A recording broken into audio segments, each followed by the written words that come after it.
No, no se escucha.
Hola, buenas noches. Disculpa que ahorita me retroalimentaron y no se escuchó la introducción de la clase, el Salmo 31 que habíamos puesto. Te pido una disculpa, a veces se me barre el sincronizar bien. No soy, como tú ves, la chucha cuerera para el manejo de lo que son equipos, pero pues disculpa, disculpa y vamos a entrar a nuestra clase como todas las semanas. Hoy día, lunes 26 de mayo del año 2025, y vamos a hacerlo como de costumbre, dándole alabanza a Dios Padre a través de Jesús de Nazaret, y te invito a que unidos digamos todos: Padre nuestro que estás en el cielo, santificado sea tu nombre. Venga a nosotros tu reino. Hágase tu voluntad en la tierra como en el cielo. Danos hoy nuestro pan de cada día. Perdona nuestras ofensas, como también nosotros perdonamos a los que nos ofenden. No nos dejes caer en la tentación y líbranos del mal. Amén. Gloria al Padre, al Hijo y al Espíritu Santo, como era en el principio, ahora y siempre, por los siglos de los siglos. Amén. E invocamos al Espíritu Santo y decimos: oh Espíritu Santo, don de Dios y fuerza de lo alto, fuente de agua brotante de vida eterna, desciende y mora en nuestros corazones. Haznos verdaderos adoradores del Padre, condúcenos a la plenitud de la verdad y transfórmanos en testigos de Jesús para llevar su nombre hasta los confines de la tierra. Amén. Bueno, pues nuestra intención particular de esta noche es haciendo eco a al Evangelio que ayer escuchamos en todas nuestras parroquias. Le pedimos al Espíritu Santo nos ayude a todos nosotros, a ti, a mí, a todos los que estamos en esta audiencia, en esta clase, a que sepamos ser cabezas de nuestras iglesias domésticas, de nuestras iglesias del hogar, que nuestros hijos vean la congruencia necesaria entre nuestro actuar, nuestro obrar y nuestra forma de conducirnos, para que no tengamos necesidad más que predicar con el ejemplo. Necesitamos que las nuevas generaciones sepan valorar lo importante y no se pierdan entre tantas amenazas que hay hoy día por el consumismo, por la globalización, por las redes sociales, por lo que tú gustes y mandes. Pero está costando mucho trabajo el que ya olvídate de que si nos acompañan o no a las liturgias, a los eventos de nuestras parroquias, ya deseamos que si nosotros no podemos darles el ejemplo, que no falte alguien bien intencionado que los lleve hacia la fe, hacia practicar nuestra religión, pero nosotros eso no nos exime de nuestra responsabilidad hacia ellos. Entonces es una tarea ardua que no tiene fin y que sí tiene una gran gratificación para nuestro corazón. Así que le pedimos al Espíritu Santo que nos ayude en nuestra misión, que nos ayude a formar santos dentro de nuestra propia familia y que podamos ser todos nosotros lo que Jesús nos encomendó, llevar su palabra hasta los confines de la tierra. Tristemente, no podemos muchas veces salir de las paredes de nuestro hogar sin que esto se dé y lo necesitamos. Pues que así sea. Y pues te pido de nuevo disculpas porque el Salmo 31, que es muy bello porque está inspirado en, en otros salmos más y también está muy inspirado en el Éxodo y en el Génesis, nos habla de la esperanza y la confianza en Dios para salir adelante en cualquier momento de prueba. Y esto pues los vivimos día con día. Así que te invito a que cuando tengas oportunidad lo leas este bello salmo, el 31 de la nomenclatura hebrea, y te deleites con todo lo que ahí dice. Y pues nuevamente disculpa la falta de coordinación en el sonido. Bueno, pues mira, antes de que se me pase, eh, quiero comentarte que el día de hoy volvimos a enviar en el chat de nuestro grupo la invitación a que si tienes la posibilidad, este próximo jueves en el Instituto de Pastoral Bíblica Salvador Carrillo Alday, que muchos lo conocen y otros que no lo ubican bien, se encuentra a espaldas de la Universidad Pontificia en el corazón de la alcaldía Tlalpan, precisamente a espaldas de la Pontificia. Estamos entre la calle Juárez y la calle Congreso. Y en este sitio es en donde tu servidor y otros aproximadamente 230, 240 alumnos nos preparamos para conocer a mayor profundidad la Biblia, a discernir sobre las escrituras, a vivir eventos muy interesantes y para nosotros es la fiesta de Pentecostés, la fiesta máxima, de acuerdo a lo que nos dedicamos a estudiar, a conocer la palabra de Dios. Y Pentecostés, pues todo mundo lo sabemos, es la fecha en que Cristo nuestro Señor llega al cielo, recibe de parte del Padre, recibe toda la gloria y el poder y es reconocido como Mesías y Señor. Y como parte de este momento glorioso, de este momento sublime, Él recibe más Espíritu Santo, mismo que le pide a su Padre lo envíe a este mundo y lo envíe a sus apóstoles, a los cuales poco antes de partir les dejó la tarea de llevar su palabra hasta los confines de la tierra, les dejó la misión de bautizar en el nombre del Padre, del Hijo y del Espíritu Santo a todos los integrantes de la nueva Santa Iglesia Cristiana Católica y Apostólica que Jesús mismo funda y que va a obtener su inauguración, pudiéramos decir en una palabra familiar para nosotros, en el día de Pentecostés, mismo que se va a dar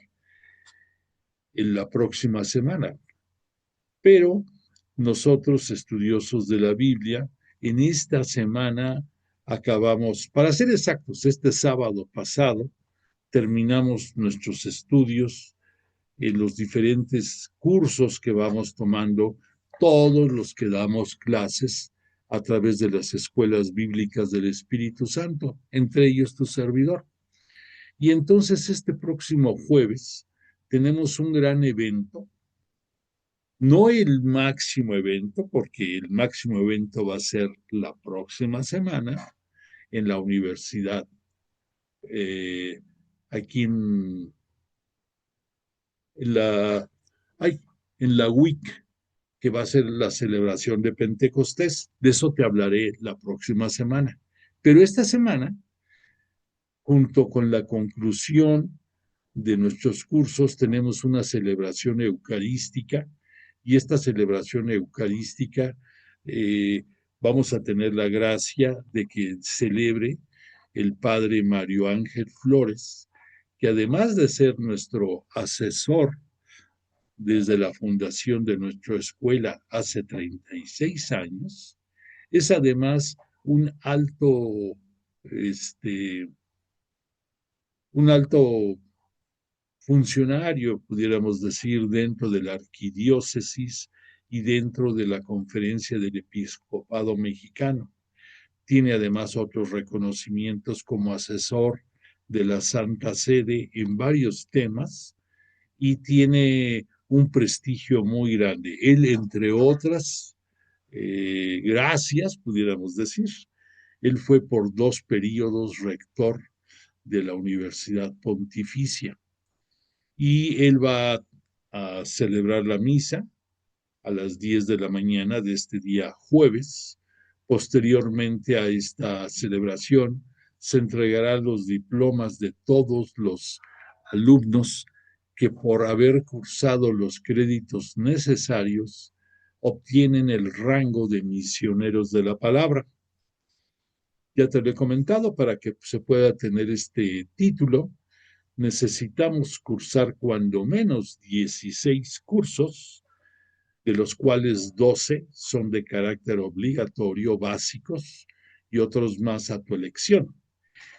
Y casi todos, por no decir todos, los integrantes de las escuelas bíblicas del Espíritu Santo, de las EBES, como nos conocemos los que damos clases, nos seguimos preparando y seguimos teniendo actualización de nuevos cursos. No dejamos de estar aprendiendo, pero gracias a eso, pues nos permite el poder tener una mejor formación para llevar a ti la palabra de Dios. Entonces, en ese jueves, después de la misa, se va a entregar esos reconocimientos a quienes obtienen este rango y posteriormente vamos a tener un momento especial porque vamos a tener la visita de uno de los obispos auxiliares a nuestra escuela que no la conoce y que va para estar entre nosotros esa mañana.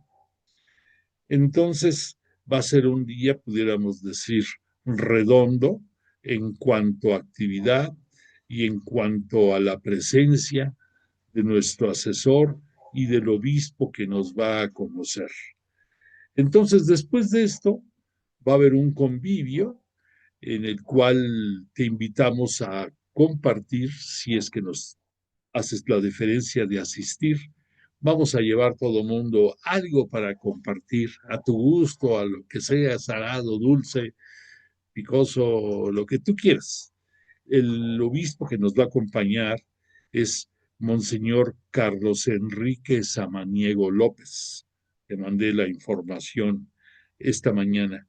Y entonces, repito, después de eso va a ser una convivencia en que vamos a compartir diversos bocadillos que todo mundo vamos a llevar y bebidas para pasar un rato agradable. Lo que importa es pasar un momento cordial, que si tú no conoces la escuela a la cual pertenecemos y donde nos preparamos, lo hagas, que si la conoces, convivamos y que pasemos una agradable mañana.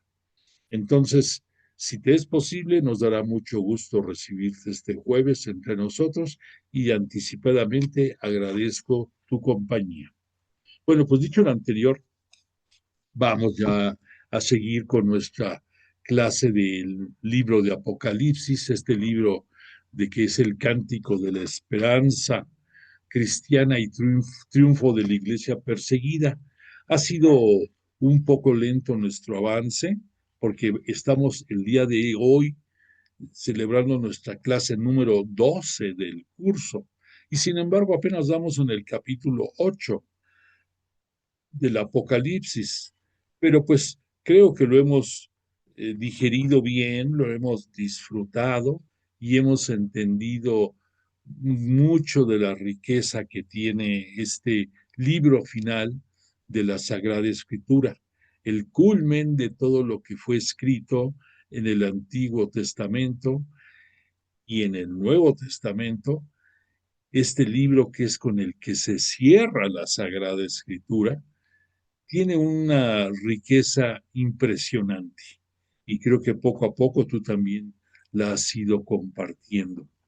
Bueno, pues hemos visto básicamente en los últimos clases el, la oportunidad que tiene el Juan, el redactor del libro del Apocalipsis, de echar un vistazo, pudiéramos decir, a lo que es el cielo, a lo que es la Jerusalén celestial, a donde es el lugar en donde está el trono de Dios Padre, en donde está el gran salón en el cual comparte la gloria y el poder con su unigénito, Jesús de Nazaret, ya glorificado, ya convertido en Cristo, y con todos los derechos regios de ser quien va a venir en el momento de la parucía, en el momento del juicio final, a impartir la justicia a este mundo. Aquí parte de lo interesante de este libro es contemplar a Dios Padre en su magnificencia y poder, pero contemplar al heredero regio, a Jesús, a nuestro Mesías y Señor, que por haber desempeñado su labor como, como unigénito de Dios enviado a este mundo, gracias al sí de la Virginal María, cambió la historia de la humanidad totalmente. Y Él es ahora el que, por el que llegamos a Dios Padre, por el que, gracias al Espíritu Santo que nos presenta y envía, sigue presente entre nosotros y también es algo muy importante que esta noche vamos a empezar a estudiar un poquito más a fondo, a disfrutar. Vamos a ver en toda su magnitud la celebración de la liturgia celestial, porque en este capítulo 8 y los capítulos que siguen vamos a contemplar cómo el sacrificio, esa liturgia que tú cada 8 días vas a tu parroquia o a la iglesia a la que acostumbras asistir y celebras dando culto a Dios, haciendo un memorial del sacrificio cruento de Jesús y de la donación de su cuerpo y de su sangre para darnos vida eterna a través de su comunión, también se vive en el cielo, pero la liturgia que se vive en el cielo, ya lo hemos visto, no es de carácter repetitivo como nos imaginábamos quizás en algún tiempo. Lo que Jesús vino a entregar por voluntad propia su vida para darnos la remisión del pecado y después con su gloriosa resurrección, el darnos la opción de vida eterna, Él lo vivió aquí en la tierra como el cordero degollado y ya no lo vuelve a vivir en ningún momento, pero sí desde el cielo participa de la celebración eucarística cada vez que se celebra en cualquier parte del mundo. Y entonces vamos a ver esta noche detalles de cómo esa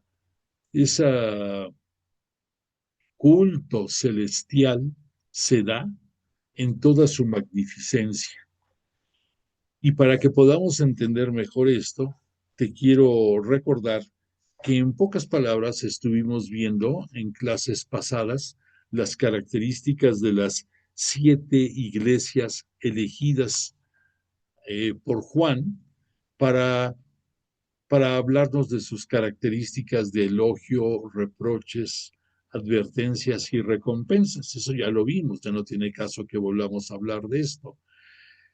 Que después estuvimos viendo las características de esa presencia de Dios Padre en el gran salón y de la presencia del Cordero degollado, que es, recordemos, que es el propio Cristo, Jesús, nuestro Señor y Mesías, que de pie, Él está como el único ser que tiene los atributos para abrir el libro de los 7 sellos, ese libro que aquí vemos en el cual se posa el Cordero y que tiene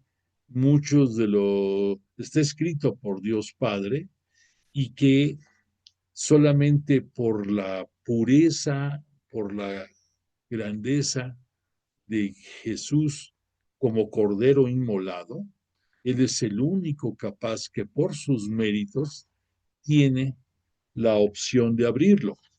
Ya lo vimos.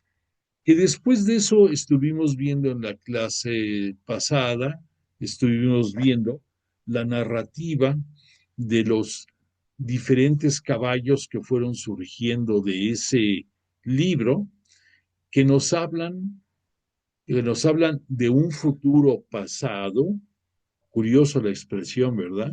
De un futuro pasado, o sea, en forma de descripción de profecía, nos habla de eventos, algunos que ya se dieron, otros eventos que se están dando cuando está siendo escrito este libro de Apocalipsis, para ser claros, las dos grandes persecuciones del Imperio Romano contra los cristianos, independientemente de eh, de los asedios judíos también que se habían dado sobre los integrantes de la nueva Iglesia Cristiana Católica.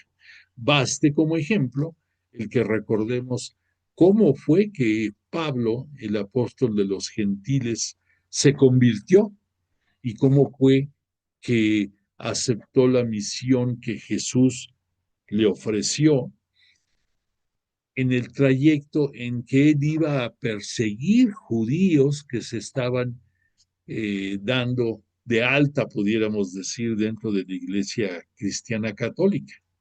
Entonces, esto, esto que lo vimos en los caballos que representan el asedio de los imperios que estuvieron asolando a los judíos por muchísimo tiempo, nos quedó más claro con la descripción que vimos. Pues ahora en el capítulo 8 vamos a entrar a otro estudio, a otra fase del estudio, también muy interesante. ¿Por qué? Porque nos va a hablar de, de cómo se ve la Iglesia Cristiana Católica, apostólica, en sus primeros tiempos ante los ojos de dos grandes grupos. Uno, de los paganos, y al decir los paganos, debemos de entender a todas esas personas que no siendo judíos, ni siendo simpatizantes del judaísmo, muchos de ellos sin tener una religión, la mayoría de ellos sí practicaban la idolatría y otras costumbres que los apartaban de la nueva iglesia, pero que a través de la acción eh, apostólica de Bernabé, de Pablo, de muchos otros apóstoles que fueron llevando la palabra a confines de la tierra a otras latitudes, van conociendo. Y estas personas paganas tienen varias características muy especiales. La primera, ya te dije, que la mayoría son idólatras. En segundo lugar, te puedo decir que vienen de tradiciones orientales, y al decir orientales no pienses en Asia, en China o en Japón, no, sino de la zona norte, por ejemplo, de Mesopotamia, de Asiria, de Babilonia, de todos esos reinos en los cuales la idolatría se arraigó poderosamente. Si a eso le agregas tú la influencia de reinos o de países como Grecia, que también por su filosofía, por su pensamiento de sus grandes filósofos, también permearon sobre todo el paganismo, pues tenemos una mezcolanza de creencias y de costumbres que los hacen muy peculiares. Y en segundo lugar, aquí estás viendo ahorita 7 ángeles. El que sean 7 ángeles obedece a dos situaciones. La primera y la más importante es que dentro de las tradiciones judaicas, dentro del judaísmo, hemos hablado en muchos momentos que la angelología para ellos representaba algo muy importante, que ellos pensaban, entre otras cosas, que los ángeles eran regidores de muchos estratos del universo, por ejemplo, de los cielos y de los espacios intermedios cosmogónicos entre el cielo y la tierra, por un lado. Por otra parte, pensaban que los ángeles eran los responsables que dirigían los distintos estados o países, cada uno que tenía un ángel que los guiaba. Que además de eso, los 4 puntos cardinales del mundo, que recordemos que ellos pensaban en aquellos tiempos que era plano el mundo y que era enorme, había 4 ángeles cada uno dentro de los puntos cardinales, moviendo y dirigiendo todo lo que es el mundo geofísico, el mundo terrenal. Entonces todo esto nos da la claridad que entre los judíos y sobre todo en la facción de los fariseos, los ángeles tenían mucha relevancia. Y ellos, por ese motivo, en el estudio de ellos se encontraban muchas explicaciones de acuerdo a su forma de pensar. Por eso no es casualidad que dentro de los evangelistas, Mateo, él que su evangelio va dirigido a los judíos que están entrando a la nueva iglesia cristiana católica, sea el evangelista que nos habla en más ocasiones de presencia angelical. No es casualidad. Y que eso mismo, Juan, el evangelista, nos lo vuelve a citar de una manera más discreta, pero lo cita. Entonces vamos a ver que cuando se habla de ángeles a través de Mateo o a través de Juan, vamos a verlos. Que en el caso de Marcos no lo cita, porque sabemos que el Evangelio de Marcos, su finalidad era el afianzar la fe de los cristianos que estaban siendo perseguidos en este primer siglo, en estos primeros años de la Iglesia Cristiana Católica. Y que en el caso de Lucas, él nos llega a hablar únicamente en momentos muy espaciados, claro, con una relevancia sublime, porque él es el que nos habla más profundamente de la visitación del arcángel Gabriel a María para anunciarle que por elección divina va a ser madre de Dios, madre de Jesús, madre del Altísimo, del Unigénito. Y posteriormente nos va a hablar en uno o dos momentos más Lucas también de ángeles. Pero entonces, con este encuadre de que tenemos que estamos ubicados en la Jerusalén celestial, en el nuevo cielo, en el gran salón, por un lado. Por otra parte, en que estamos ahorita por compartir con los ángeles que manejaban los grandes momentos dentro del judaísmo.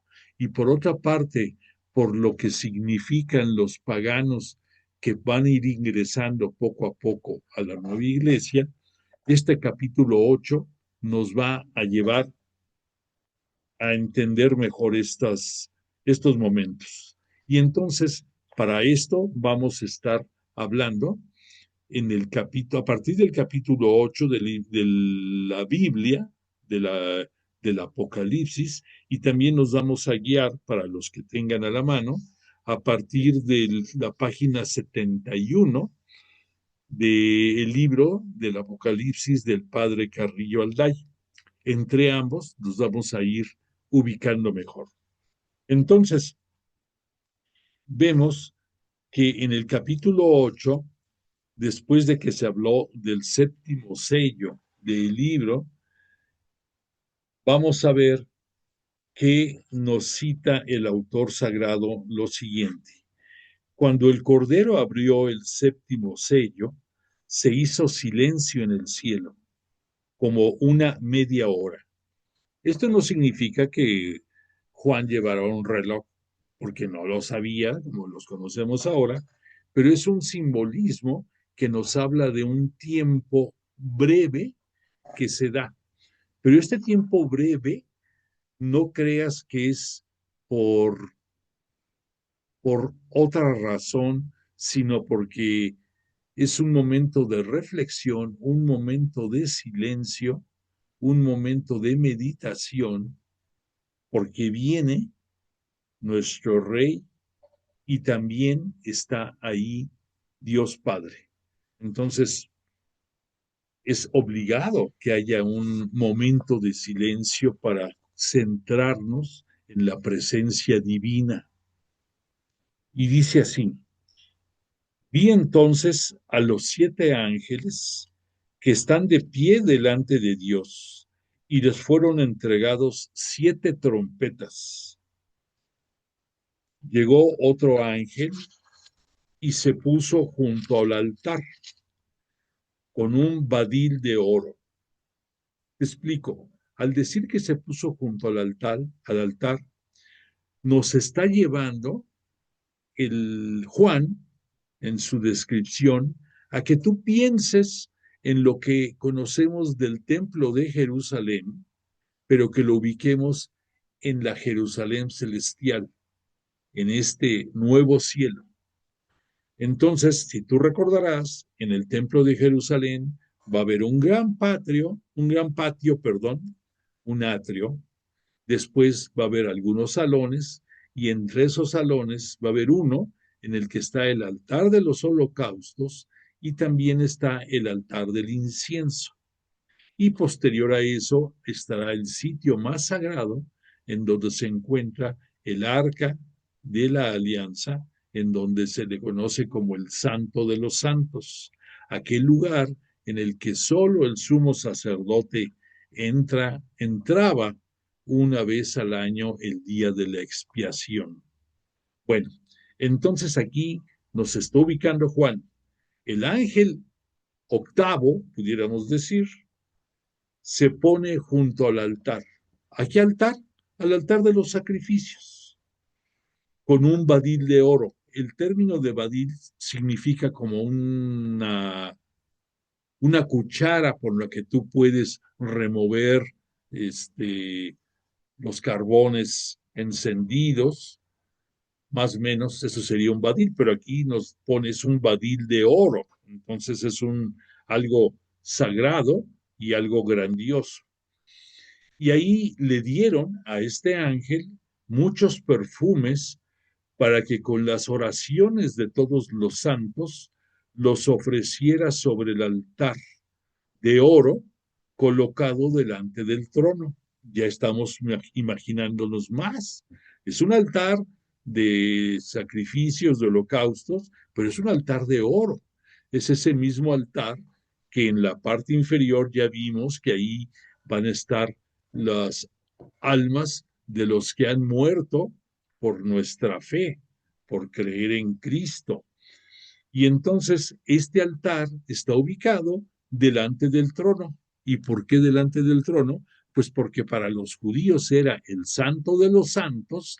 Aquí lo estamos viendo en este gran salón como el trono en donde está sentado Dios Padre, atrás de su unigénito, atrás de Jesús el Cordero degollado. Y dice, el humo de los perfumes se elevó delante de Dios por mano del ángel, junto con las oraciones de los santos. Otro ingrediente importante.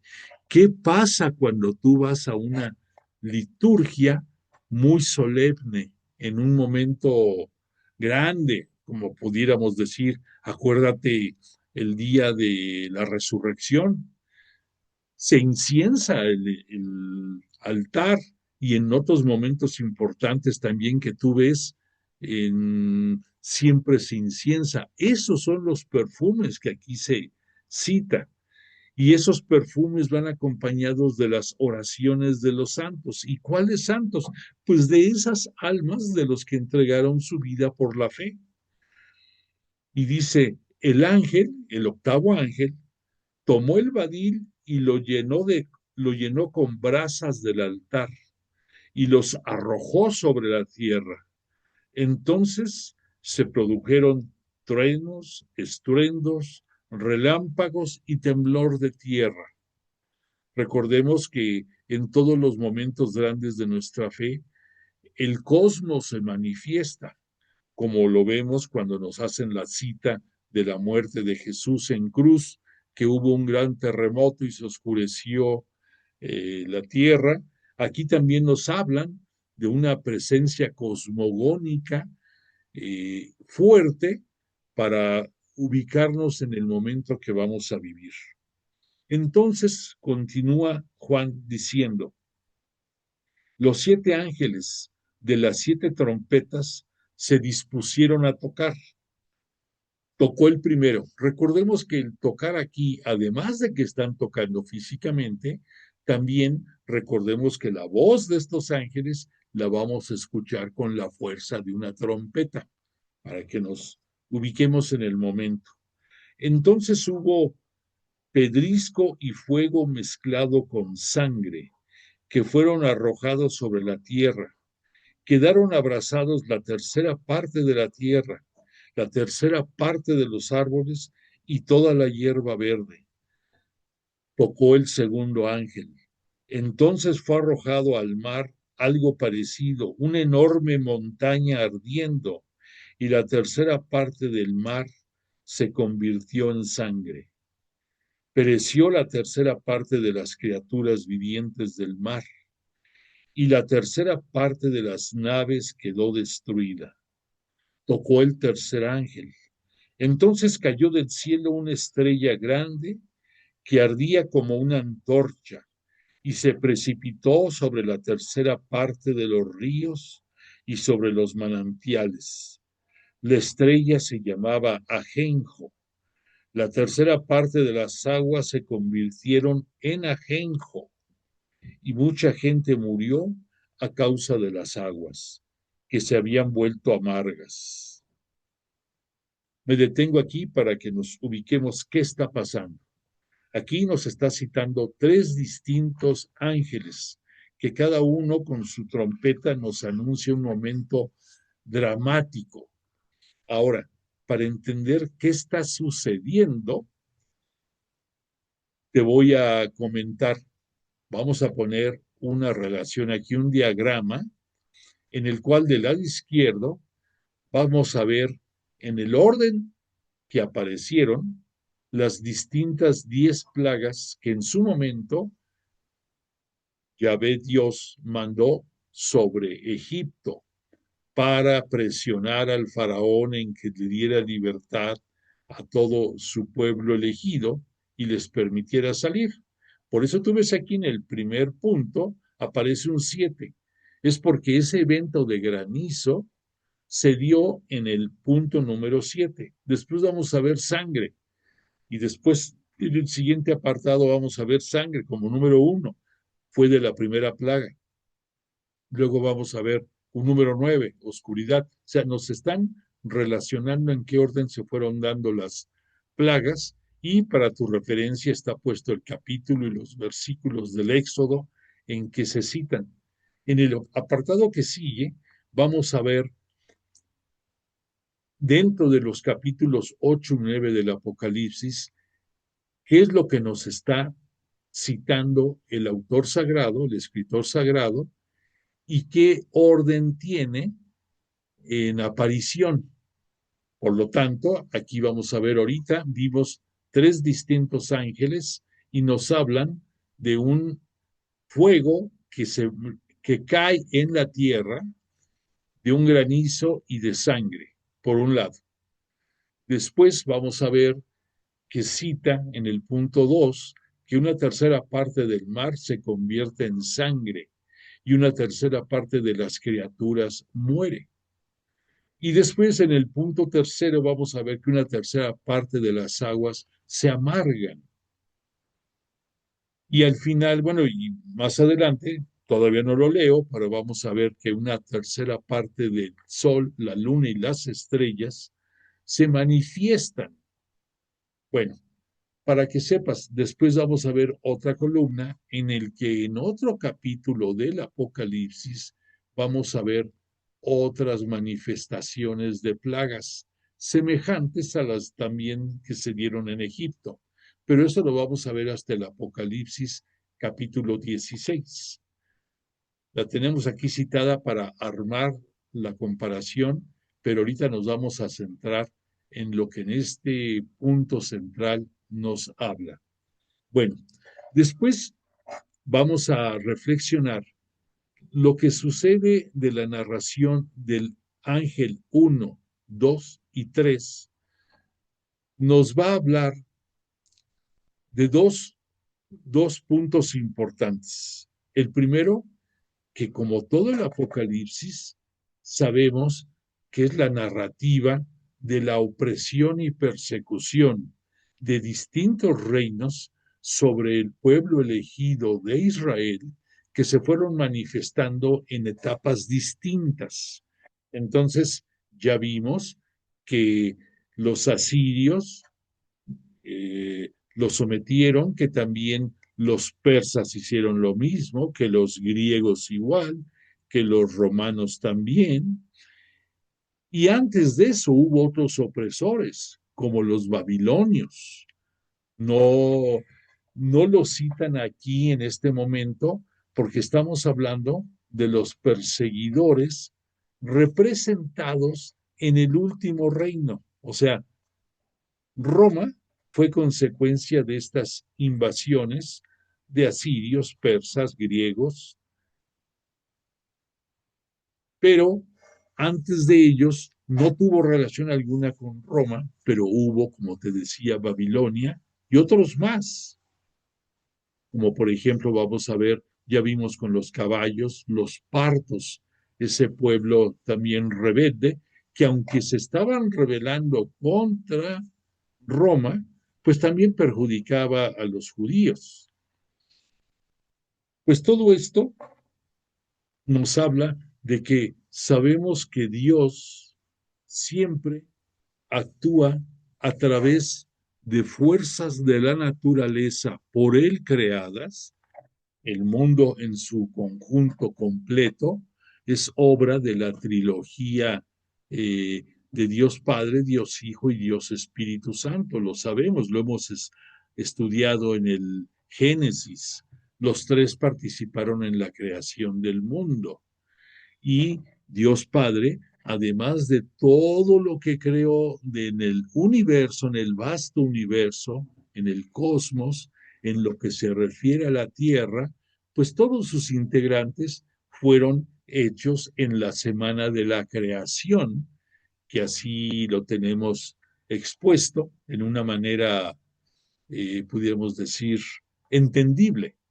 Bueno, pues dentro de esa naturaleza creada por Dios, se manifiesta la naturaleza en ciertos momentos y hace que el cometido divino se logre. Hay un detalle que aquí no lo cita la escritura, no lo cita este capítulo 8, pero que te puede servir a ti y a mí me sirvió también para entender mejor qué está pasando. Fíjate que si tú te pones a escarbar un poco, en el año 79, en lo que es la península itálica, se encuentra el monte Vesubio. Y ese Vesubio es un volcán que hasta la fecha sigue activo. Pues en el año 79 tuvo una gran erupción que desapareció del mapa a la ciudad de Pompeya, una ciudad italiana que era próspera, que tenía más o menos entre 15 y 20 mil habitantes, y pues todos murieron. Todo quedó sepultado bajo la lava ardiente y por muchos miles de años, por 1800 y pico de años, para ser exactos, no se estuvo estudiando más acerca de la arqueología de esta zona y nada más nos quedamos en que esa erupción del Vesubio fue un evento dramático y que marcó un antes y un después dentro de la historia italiana. Bueno, pues estamos hablando aquí que este evento se desarrolla paralelamente con estos eventos del punto 1, 2 y 3. Entonces, y el punto 4, pues también es en parte entendible. Yo no sé si tú has visto eh, en algunas manifestaciones de la naturaleza cómo hay situaciones dramáticas, porque esa es la palabra exacta, que no te explicas. A mí, por ejemplo, me tocó hace tiempo estar en un huracán en la isla de Cozumel, donde yo viví, y era dramático ver cómo en esa noche de huracán el cielo se oscurecía, había rayos por todas partes, había truenos, relámpagos, algo que te erizaba los vellitos del cuerpo. Entonces, yo entiendo perfectamente que además de la interpretación cosmogónica que se da a muchos integrantes de la naturaleza, sí se da realmente, se da físicamente. Y además hay otro detalle, dentro de las antiguas civilizaciones, antes de que apareciera el judaísmo, estamos hablando de asirios, de fenicios, de mesopotámicos, ellos relacionaban mucho todo lo que sucedía en este mundo con eventos del cosmos y por lo tanto explicaban muchas cosas a través del sol, de la luna, de las estrellas.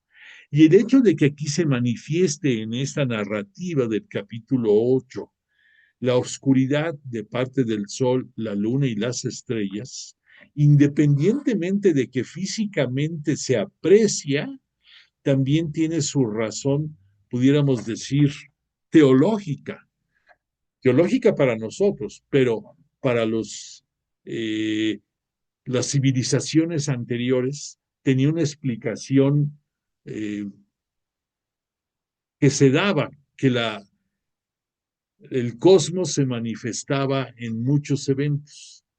Entonces, te lo digo esto para que tú amarres cabitos y digas, ah, caray, No solamente la escritura nos está hablando de esto, tenemos elementos históricos que soportan lo que aquí nos está narrando. En pocas palabras, esta narrativa que nos está mencionando aquí Juan coincide, puede ser que esté relacionada con la explosión del volcán Vesubio, con la desaparición de Pompeya, con que esa lava que salió de ese volcán, obvio, está cerca del mar, se haya metido esa lava al mar, al meterse en el mar, dar muerte a todas las peces y toda la vida natural que había ahí por las temperaturas que se elevan en instantes en el agua que no hay quien soporte. Por otra parte, al morir los animales que están en el mar y por la acción de la lava y del fuego que esto trae, ¿qué color le da a la textura de las aguas? Rojo, como si fuera sangre. Entonces, si tú ves las narrativas de esto, dices, ah, caray, pues si no están descabelladas y lo podemos amarrar con la antropología, eh, con el estudio de la antropología aplicado a los conocimientos religiosos. Y tiene sentido. Entonces, piensa en eso. Perdón. Y vamos a entrar a la aparición en escena, pudiéramos decir, del cuarto ángel, que aquí nos dice en el capítulo 8, la estrella se llama ajenjo. El ajenjo es un elemento natural, una planta muy amarga que se utiliza para usos medicinales en medida muy mínima para algunos eventos gastronómicos y también incluso, no sé si tú ya has llegado a probar, hay bebidas preparadas en que lleva un toque de ajenjo como para contrarrestar otros sabores que tienen algunas bebidas. Pero el ajenjo en demasía te puede provocar serios trastornos y hasta la muerte. Entonces, lo que nos está narrando aquí, relacionado al cuarto ángel, te lo vuelvo a repetir. Entonces cayó del cielo una estrella grande, que ardía como una antorcha, y se precipitó sobre la tercera parte de los ríos y sobre los manantiales. La estrella se llama Ajenjo. La tercera parte de las aguas se convirtió en ajenjo y mucha gente murió a causa de las aguas, que se habían vuelto amargas. Tocó el cuarto ángel. Entonces fueron dañadas la tercera parte del sol, la tercera parte de la luna y la tercera parte de las estrellas. La tercera parte de ellos quedó ensombrecida. El día perdió una tercera parte de su claridad y lo mismo la noche. Aquí vamos a entrar más a detalle, pero para esto déjame darte el cierre de este capítulo. Dice Juan, seguí contemplando la visión, oí que un águila volaba por lo alto del cielo y decía con voz potente, ay, ay, ay de los habitantes de la tierra, cuando suenen las trompetas restantes de los tres ángeles que van a tocar. Bueno, me detengo para explicar un poquito más el capítulo. Tenemos 7 ángeles. De estos 7 ángeles, aquí nos está hablando el escritor sagrado que hay dos grupos, uno de 4 y otro de 3. El grupo de 4 tiene su explicación entendible fácil. Son los 4 puntos cardinales de este mundo. Son, desde el punto de vista físico, los ángeles que, según la tradición judía, movían al mundo de acuerdo a la voluntad divina. Pero nos está citando otros 3 ángeles. Y estos tres ángeles no tienen que ver nada con las condiciones físicas, sino que aquí ya son ángeles que nos van a hablar acerca de la humanidad, acerca de puntos difíciles que van a ser tocados de acuerdo al anuncio de estas trompetas de estos tres ángeles. Ya vimos que nos citaron una estrella amarga, el ajenjo, y que ahí, que así se llama la estrella. Y para entender un poco mejor el sentido de esta estrella, quiero, quiero referirme a la quinta trompeta para que podamos redondear mejor lo que vamos a comentar. Tocó el quinto ángel. Entonces vi una estrella que había caído del cielo a la tierra. Se le dio la llave del pozo del abismo. Abrió el pozo del abismo y subió de él una humareda como la de un horno enorme, y el sol y el aire se oscurecieron con la humareda del pozo. De la humareda salieron langostas que cubrieron la tierra, y se les dio un poder como el que tienen los escorpiones de la tierra. Me detengo ahí para reflexionar un poco. Todos los grandes personajes nos habla la tradición que tienen una estrella, y por esa razón nosotros ya que vimos cuando a los magos de Oriente venían siguiendo una estrella, era la representación de que esa estrella era la buena nueva del anuncio del nacimiento del Mesías, del Hijo de Dios que había llegado a este mundo.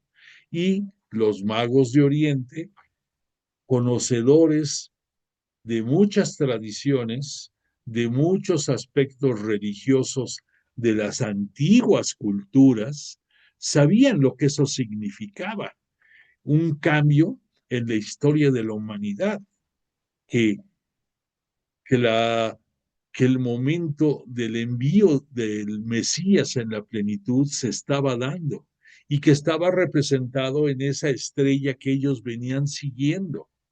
Y por esa razón, en la descripción que nos pone los evangelistas, concretamente Mateo, nos habla de que le vienen a rendir honores a Jesús recién nacido, y llegan al portal de Belén y le ofrecen en sus tres rangos de personalidad, le ofrecen oro, incienso y mirra. El oro porque es digno de un rey y él es un rey nacido.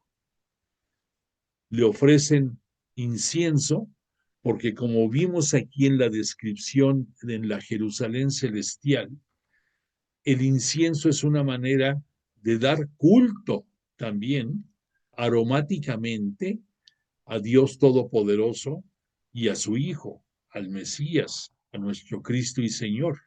Y le ofrecen mirra porque vamos a ver en momentos dramáticos que la mirra es un equivalente más o menos a lo que aquí nos citan de la amargura del ajenjo, de la amargura de la hiel, que vamos a verlo eso también en los momentos de la pasión de Jesús.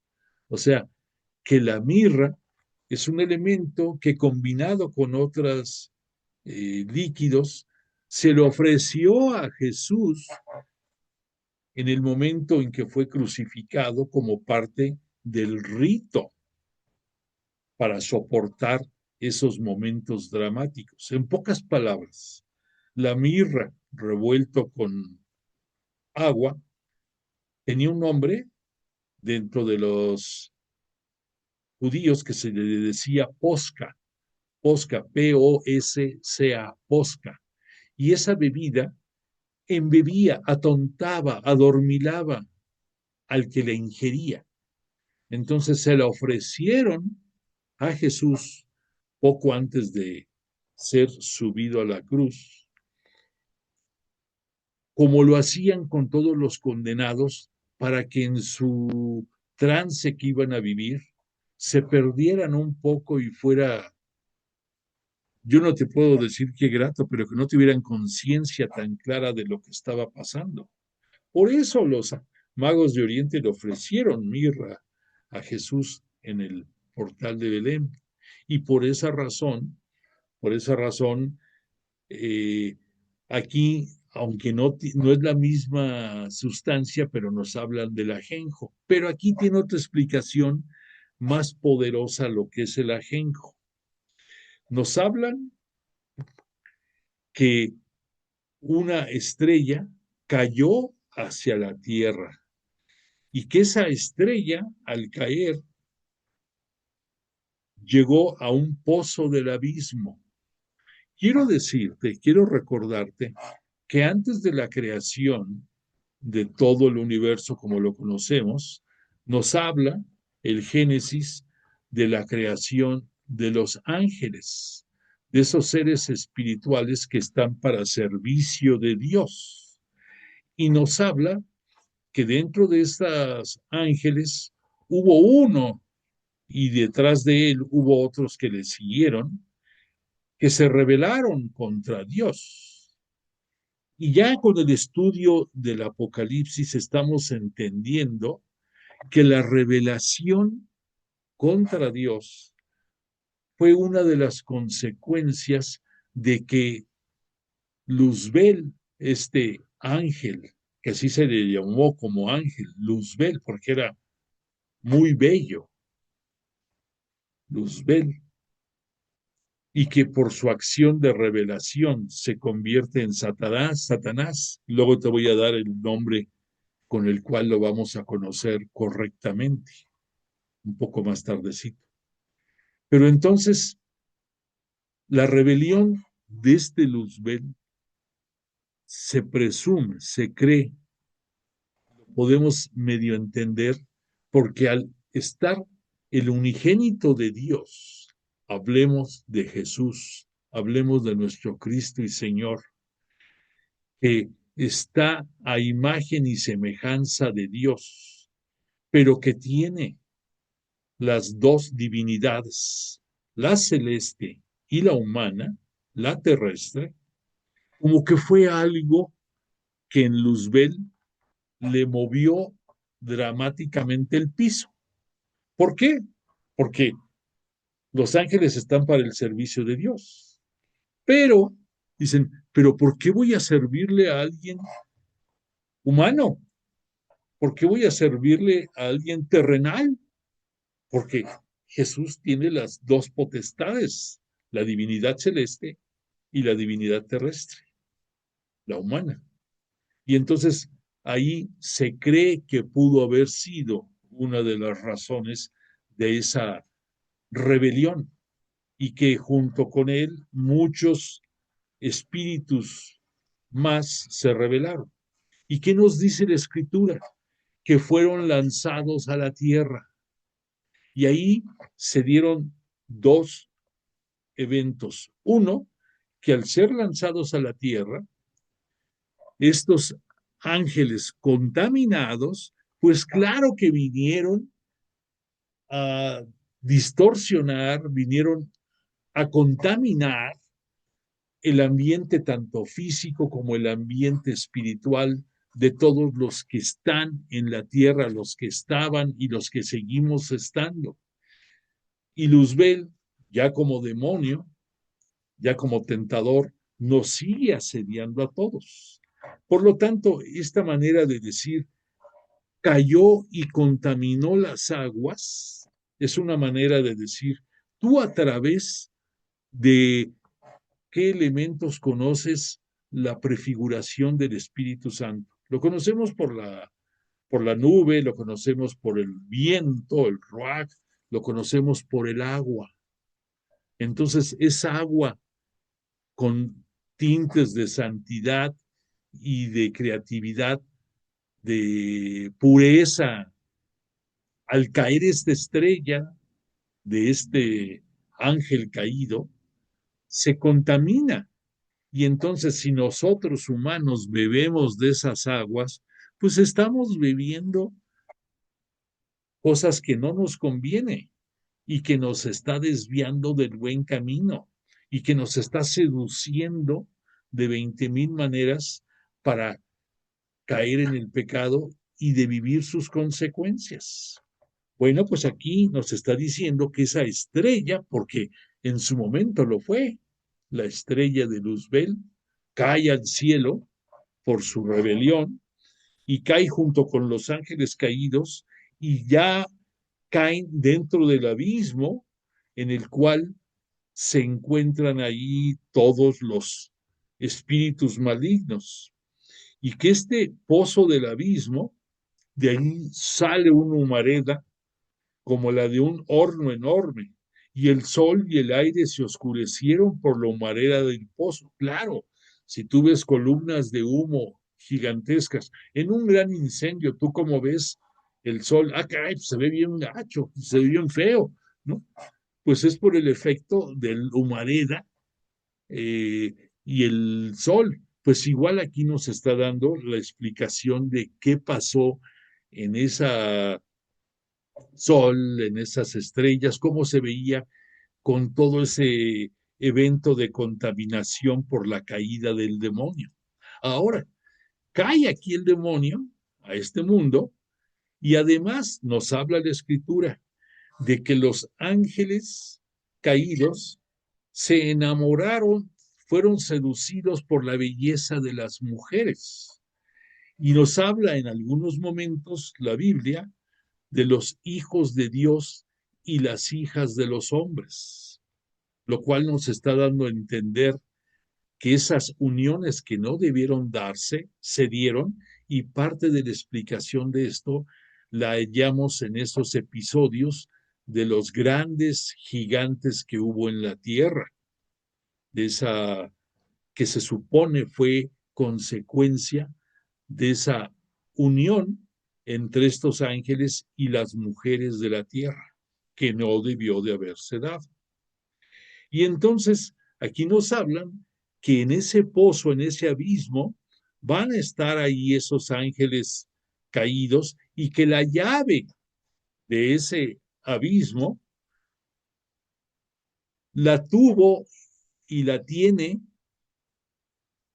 el propio Luzbel, pero que la llave definitiva con la cual va a ser encerrado se va a dar en los tiempos previos a la parucía, esos tiempos que ya estamos viviendo, ya estamos, si tú te pones a analizar la narrativa que nos dieron en estos eventos de Los Ángeles, lo que vimos con los caballos también que surgieron, nos habla de diferentes etapas y nos habla de una etapa sexta, que es la que estamos viviendo, esa etapa previa a la parucía. ¿Que cuándo va a ser la parucía? No sabemos, solamente Dios Padre lo sabe. Ni siquiera Jesús, nuestro Cristo y Señor. Pero la llave con la cual va a ser encerrado en forma definitiva y total Satanás y estos ángeles caídos, esa la tiene bajo su control Dios Padre. Y Él la va a utilizar en el momento oportuno, en el momento correcto. Dicho otra cosa importante, que es interesante ahorita que estamos tocando estos puntos. Dios Padre y Jesús son la sabiduría total, la omnipresencia, la omnipotencia, perdón, la omnipotencia, la sabiduría total. Y no sabemos nosotros ni somos nadie para, ni para contradecirla, ni para tratar de entenderla fuera de nuestra limitada inteligencia. Bueno, pues has de decir, oye, por esta narrativa que hay, ¿qué me dices tú? Si Dios envió a este mundo al mal, ¿por qué lo envió a la Tierra? ¿Por qué no lo envió a Plutón o a Saturno o a la galaxia N450. ¿Por qué a la Tierra? ¿Por qué? Pues precisamente porque en su sabiduría Dios nos pone, nos pone oportunidades de tentación y oportunidades de caída para que nosotros, a través de la santificación, por medio del Espíritu Santo, por medio de vivir los sacramentos, por medio de conocer su religión, nuestra religión, por medio de la práctica y el servicio hacia nuestros semejantes, vivamos la verdad, vivamos la luz, vivamos con Jesús como camino, verdad y vida. Pero eso no quiere decir que no haya maldad, que no haya tentación, que sabemos que la maldad no va a poder estar sobre el bien, pero de que existe, tristemente debe de existir.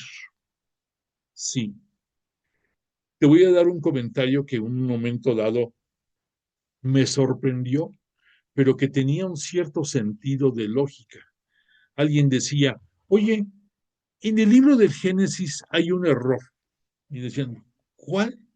Bueno, muchos dicen que hay muchos, pero en una descripción que hay, esto en parte es porque el Génesis es un libro que se escribió, fue el último o de los últimos libros escritos dentro de la Sagrada Escritura, y en él confluyen distintas tendencias, la escuela yavista, la eloísta, la sacerdotal, la deuteronomista, y fue escrito por más o menos por el año 500 antes de la venida de Cristo.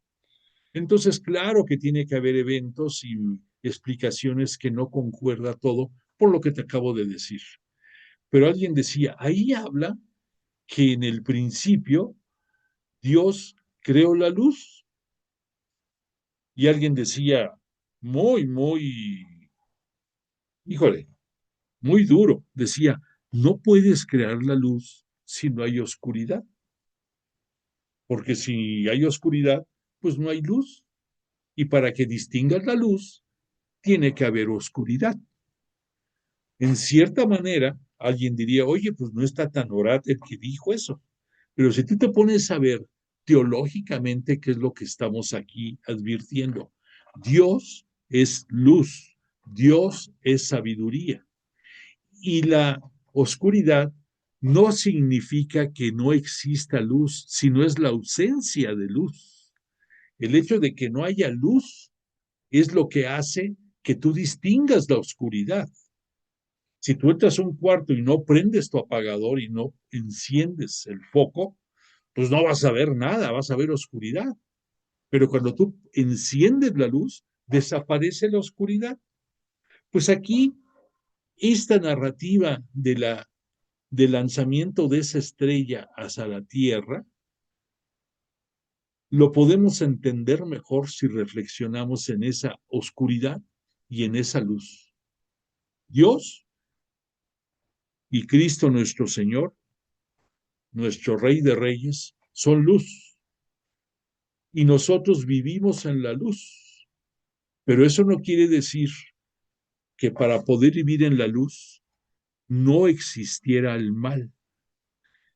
Que si hipotéticamente dijéramos, si no hay mal, todo sería bien, pues sí se oye muy bonito y se oye relativamente bien. Pero lo importante de que tú vivas en la luz es que a pesar de la oscuridad que hay a tu alrededor, te mantengas dentro de la luz. En otras palabras, que a pesar de la contaminación que del ambiente, de tu forma de pensar, del asedio por 20,000 cosas que el tentador tiene sobre nosotros, tú te mantengas firme en la verdad, en la luz de Dios. Y entonces puedes entender el por qué Dios, dentro de su magnificencia y dentro de su misericordia, permite que el mal comparta espacios y tiempo con el bien. Él Jesús nos lo dijo cuando nos hablaba de las parábolas del buen sembrador, que parte de la semilla cayó en diferentes terrenos y ahí ya sabemos todo lo que pasa. Y decían, pero ¿cómo? ¿Por qué no se permite y se le quita la cizaña ahorita antes de que crezca? Ah, porque ya creciendo se distingue mejor y es más fácil separarlo, más fácil hacer las gavillas y quemarlas en el fuego eterno y ahí que se termine su historia y rescatar el trigo que es alimento para todos los demás. Aquí encuentras una razón de por qué el mal es tolerado, es permitido dentro del propio plan divino. Además, otro detalle importante, hablando de los ángeles, ¿sabes cuál es el gran pecado de estos ángeles? Ya hablamos de cuál fue lo que lo provocó, pero el por qué fueron lanzados, porque en su rebelión ellos no mostraron arrepentimiento. Si hubieran mostrado arrepentimiento, Dios Padre en su misericordia hubiera hecho otra cosa.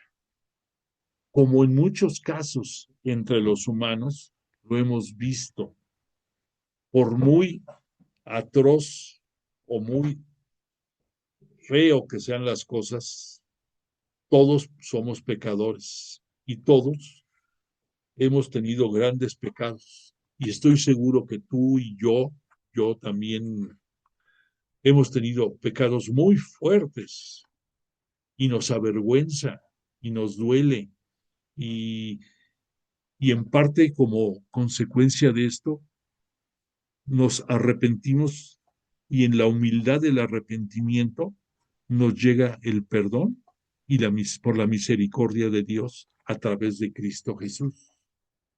Entonces, estamos entendiendo que los caminos, que el camino bueno y el camino malo, tienen que existir ambos. Ambos son permitidos por Dios. Dios no nos va a invitar, te vamos a echar porras para que andes en el camino malo. No, líbrenos. Pero sí permite que el tentador te asedie, permite que el tentador te ponga a prueba, permite que tú caigas, que esa caída quizás te lleve a pecado, pero Él sabe que tú te arrepientes y Él sabe que Él es misericordioso y te perdona, pero entiende cómo vienen las cosas. Entonces aquí, en esta quinta trompeta, ya para concluir, dice, se le dijo a esta estrella caída que no causaran daño a la hierba de la tierra, ni a nada verde, ni a ningún árbol, solo a los hombres que no llevaran en la frente el sello de Dios. ¿Cuál es el sello de Dios que tú tienes y por el cual se evita que el tentador te asedie o te asedie más de lo que puede? Tu bautismo. Eres hijo de Dios y con los hijos de Dios no se mete. Y sobre todo, no se mete si tú vives de acuerdo a ser hijo de Dios. Aquí lo que nos está diciendo en estas palabras es que Dios te permitió que nos pusiera a prueba a los hombres, pero que no se meta con la naturaleza, que no se meta con el reino animal, con el reino vegetal, con lo que nos da vida física y nos sostiene en este mundo. Pero sí tiene la potestad y la autorización de hacerte ver tu suerte, hacerte ver tu fe, hacerte ver tu convicción, hacerte ver de qué talante estás hecho y si el que haya sido bautizado está valiendo la pena o de nada sirve. Entonces, se le dio poder para atormentarnos durante 5 meses, no para matarlos. Esos 5 meses es una explicación. El reino parto, ya te dije, que fue el único reino que puso en jaque a los romanos por muchos momentos, es el tiempo que duró el asedio más fuerte en contra de los romanos, 5 meses. Y este dolor que producen es como el de la picadura del escorpión. Aquí nos pone el autor sagrado que estos partos son como los escorpiones que te pican, que te hacen sufrir, pero no te mueres, porque hay antídotos, porque hay forma de contrarrestar el veneno. Ah, pero ¿cómo te hace sufrir? Y lo mismo pasa moralmente. A veces por tus caídas y tus faltas, quisieras morirte y desaparecer de este mundo. Pues no, no se puede. Tienes que seguir adelante. Tienes que someterte, arrodillarte y tienes que tener la humildad de pedir perdón. Solamente así vas a poder librarte de las consecuencias de esas picaduras de parte del tentador. Por lo tanto, en aquellos días buscarán los hombres la muerte y no la encontrarán. Desearán morir, pero la muerte huirá de ellos. Las langostas parecían caballos preparados para la guerra. Llevaban sobre su cabeza una especie de coronas que parecían de oro. Esto es porque las coronas es signo de triunfo y los partos después se volvieron vasallos de los romanos y junto con ellos asediaron al pueblo cristiano católico. Participaron en las persecuciones en contra de los seguidores de Jesús de Nazaret, de nuestro Cristo y Señor.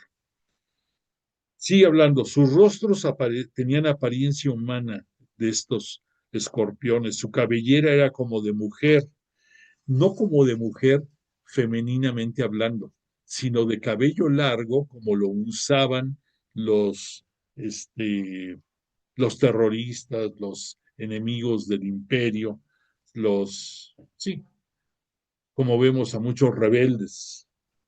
Llevaban corazas, o sea, escudos que parecían de hierro, y el ruido de sus alas recordaba al estrépito de carros tirados por muchos caballos que corren al combate.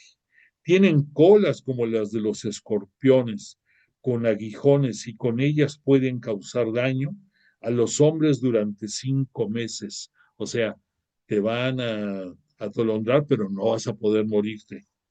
Su rey es el ángel del abismo. Su rey, entiéndelo, su rey es el ángel del abismo, el ángel caído, el tentador que te asedia. Llamado en hebreo, aquí te va el nombre del tentador en hebreo y en griego. En hebreo, Abadón, perdón, en hebreo, Abadón. Abba, así como el grupo musical Abba, Abba, luego una doble D, I-O-N, Abadón. Y en griego, Apolión es como se le conoce al ángel caído. El primer ay ha pasado, pero atención que detrás vienen todavía dos más. Bueno, pues para que concluir este comentario de Abadón y de Apolión, te quiero comentar algo que yo no había reflexionado, no debe de tener relación directa, pero me sorprendió. El famoso Napoleón Bonaparte, que su nombre se me hizo un poco así parecido al de Abadón, al de Apolión, él sabemos su historia, pero lo que yo no sabía hasta hace poco es que él sometió a dos papas, al Papa Pío VI y al Papa Pío VII, e incluso al Papa Pío VII lo tuvo preso en Francia durante 5 años. Y esto fue consecuencia de que no le quiso otorgar el divorcio para casarse nuevamente y le molestó a Napoleón y él se creía omnipotente en muchos aspectos y por eso tristemente se volvió un anticristo a grado tal que encarceló al sumo pontífice Pío VII. Bueno, pues esto te lo comento, te repito, esto no tiene sustento así ni bíblico ni nada, pero me llamó la atención y te lo quise comentar.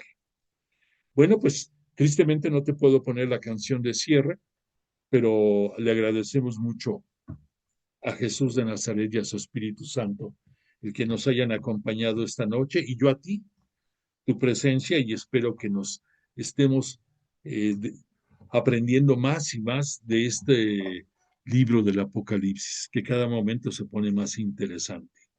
Deseo que tengas una buena noche, que pongas constancia de tu presencia, por favor, y que tengas una buena semana tú y tu familia. Ojalá y tengamos oportunidad de saludarnos el jueves próximo. Y nuevamente, gracias por tu presencia. Que descanses.